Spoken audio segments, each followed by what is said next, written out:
When you combine ink and watercolor, something magical happens. These two mediums work so well together intuitively and effortlessly. If you've only used watercolor or ink on their own, you're in for a real treat. Combining the two mediums will take your work to the next level. It is my favorite way of illustrating, and I made this class to show you how you can do it too.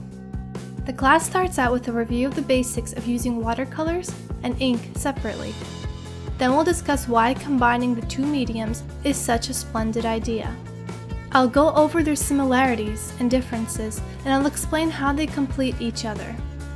I'll cover supplies, and don't worry, you don't need anything fancy. I will show you what I use and how you can test out the tools that you already have to see what works best for this type of illustration. Then I'll go into the numerous techniques and will show you many examples of them being used. I will cover basic concepts and things to keep in mind.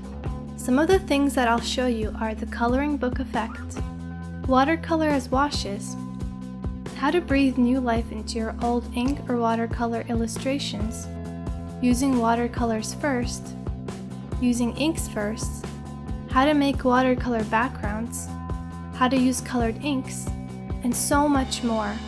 We'll finish off the class with some inspiration, and we'll do an exercise that will help you develop and find your own unique illustration style. By the end of the class, you should feel comfortable working with both mediums and excited to implement the techniques that you learned into beautiful, one-of-a-kind illustrations. So what are you waiting for? Enroll below and let's make some magic happen.